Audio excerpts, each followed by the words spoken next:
The first meeting, the ocean was wide and blue, stretching as far as the eye could see.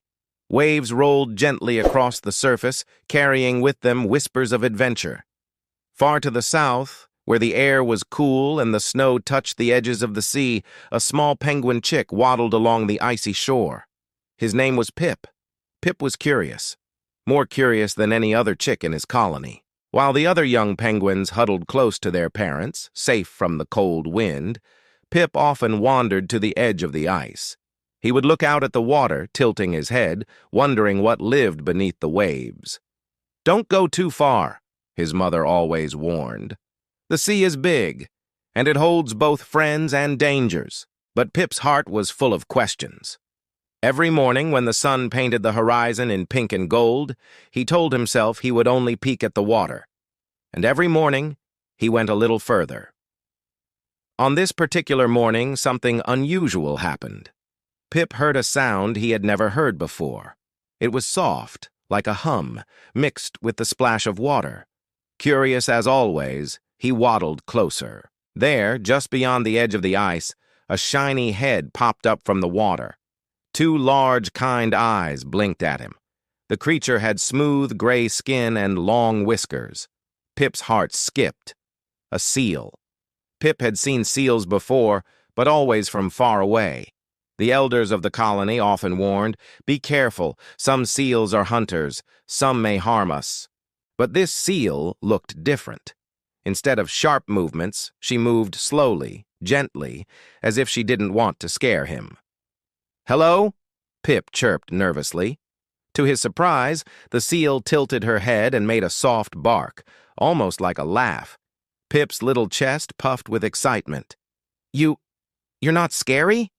The seal floated closer, resting her head on the edge of the ice. Her whiskers twitched, and she let out a low, friendly sound. Pip felt his fear fade. He stepped closer. The air around them was calm, as if the sea itself was holding its breath, waiting to see what would happen. He looked into the seal's eyes. They were warm. Not the eyes of an enemy, but the eyes of someone who understood loneliness. From that day, Pip returned every morning. The seal was always there, waiting. He soon learned her name was Luma, though of course she could not speak words. But in the way she moved, in the sounds she made, Pip somehow knew. The bond between them grew quickly. Pip would hop along the ice, flapping his small wings, while Luma swam circles in the water, splashing him playfully. He would laugh, his tiny voice carrying across the frozen air, and she would answer with cheerful barks.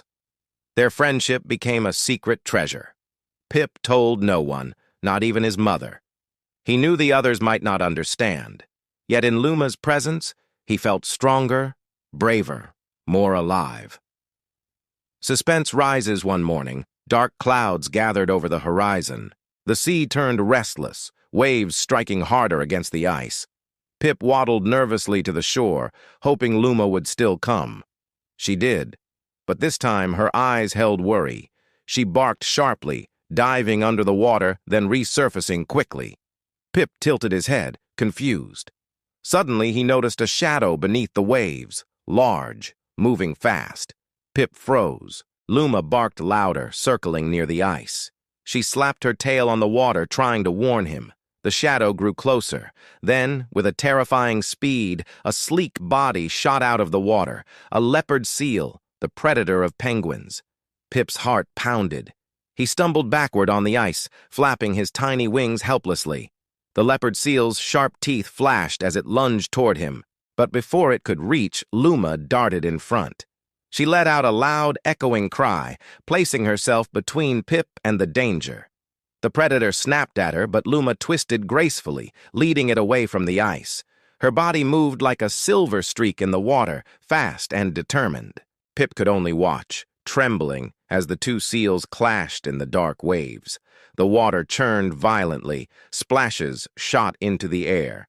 Pip's little heart ached with fear for Luma. At last, after what felt like forever, the larger predator gave up. With an angry hiss, it disappeared into the depths. Luma resurfaced, breathing hard. Her side had a scratch, but she swam to Pip, lifting her head with a soft,